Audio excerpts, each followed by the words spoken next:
जय माता की। बच्चों, आज हम आरोह भाग 2 के 17वें गद्य खंड के पाठ शिरीष के फूल को आपके सामने प्रस्तुत करूंगा, जिसके की लेखक हिंदी के महान लेखक रचनाकार हजारी प्रसाद द्विवेदी जी हैं। इन्होंने यह पाठ एक नए सौंदर्य को, यानी हमारी इच्छा शक्ति को कैसे हम बलवित करें पर लिखा है। पाठ में बहुत सुंदर तरीके से सौंदर्य को दृढ़ इच्छा शक्ति का प्रतीक बनाया गया है। सौंदर्य अपने आप में कोमलता लिए होता है, लेकिन कोमल व्यक्ति को अगर उसके अंदर दृढ़ इच्छा शक्ति पैदा हो जाए तो वो समाज में अपने सौंदर्य को बिखेर देता है, सबको अपनी ओर आकर्षित कर कर अपने लक्ष्य को प्राप्त कर लेता है। इस पाठ में यही बताया गया है।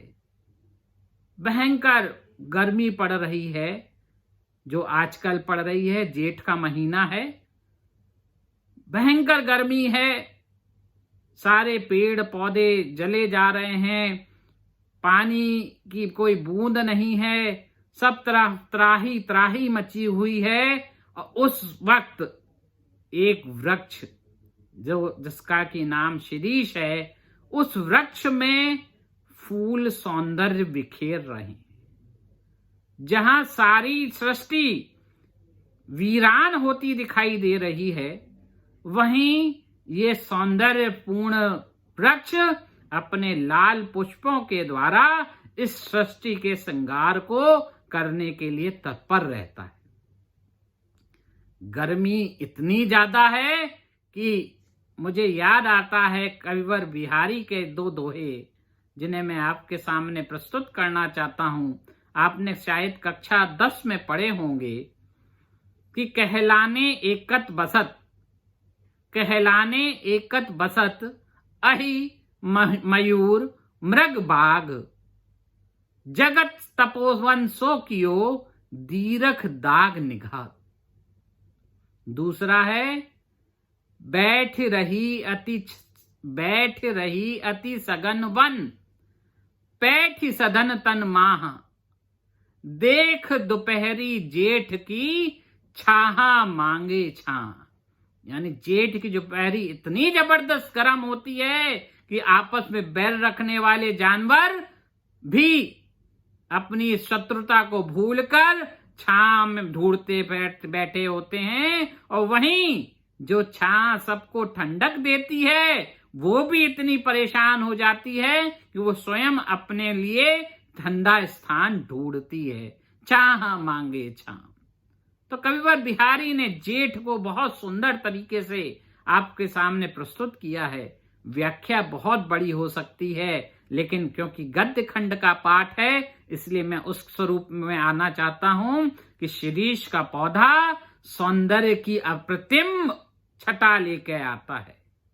कालिदास ने को भी इस के फूल ने अपनी ओर आकर्षित कर दिया, और कालिदास ने भी मेघदूत में इसका वर्णन किया है। अपनी नायिका के बालों के पर इसका सौंदर्य दिखाया है। यानी ये वृक्ष अपने आप में सौंदर्यता को लेकर आगे बढ़ता है। शिरीष एक प्रकार से अवधूत है।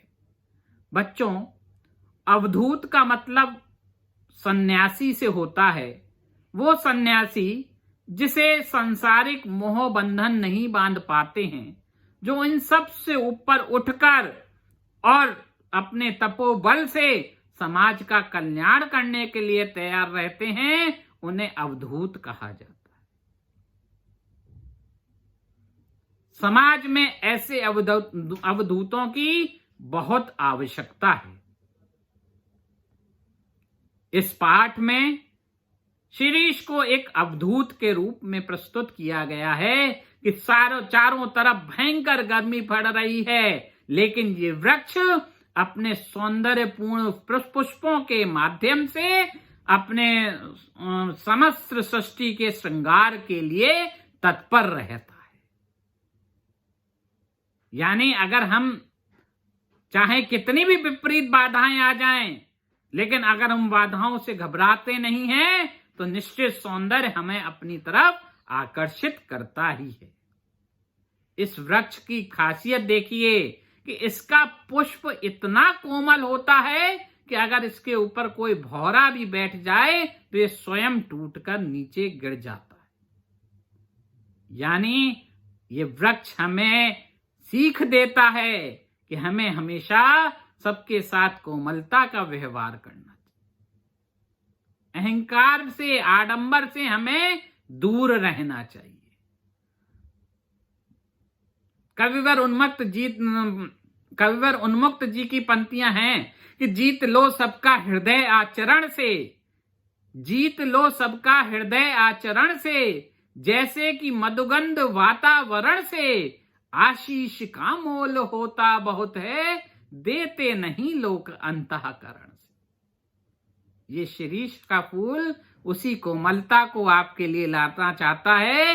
इतने कोमल हो जाइए कि व्यक्ति स्वयं अपने हृदय से आपको आशीर्वाद प्रदान कर दे। वहीं ये एक तरफ कोमलता दिखा रहा है तो वहीं एक तरफ कठोरता भी दिखा रहा है। इसका जो फल होता है वो इतना कठोर होता है कि ये अपने आप टूट के भी नहीं गिरता है और इसको निकालना बड़ा कठिन होता है। ये जब गिरता है जब दूसरा फल आ जाता है और दूसरा फल अपना स्थान पाने के लिए पहले फल से अपना प्रयास करता है और पहले फल को हटाकर दूसरा फल उसमें आ जाता है। ये फल भी एक सीख देता है कि हमें समय रहते ही अपना स्थान छोड़ देना चाहिए। पुराना जाने के लिए बना है, नया आने के लिए बना है।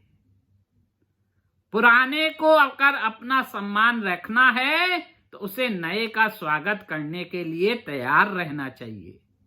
नहीं करेंगे तो नया है, बल शक्ति सब रूप में पुराने से ज्यादा होगा। वो अपने उस बल का प्रयोग कर अनादर कर सकता है और आपको आपके स्थान से हटा सकता है।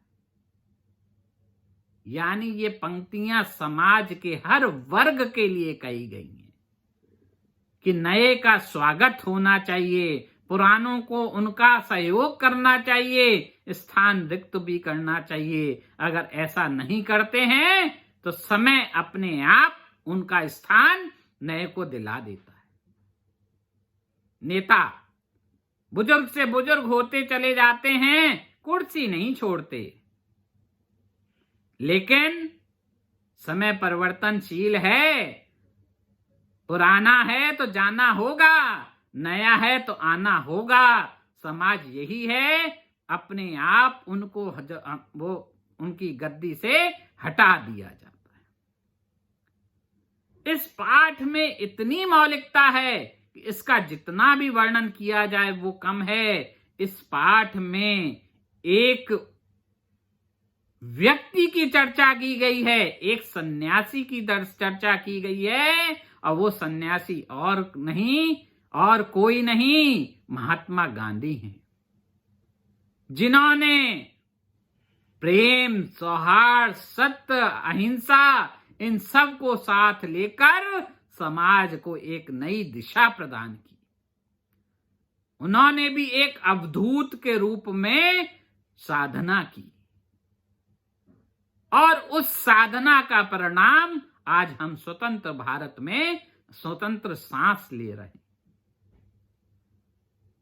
ठीक है, जो हो रहा है उसको मानना चाहिए, लेकिन पुराने को भी भूलना नहीं चाहिए। अतीत जो भूल गया वो मिट जाता है। अतीत पर जो गर्व करता है वो ही समाज में आगे बढ़ जाता है। इस पृष्ठ में, इस पाठ में शिरीष के पौधे के माध्यम से समाज को एक दिशा दी गई है कि समाज में हमेशा हमें दृढ़ इच्छा शक्ति से अपना कार्य करना चाहिए, कोमलता साथ रखनी चाहिए, लेकिन अगर हमारे अंदर दृढ़ इच्छा शक्ति है तो हम निश्चित अपने लक्ष्यों को प्राप्त कर जाएंगे।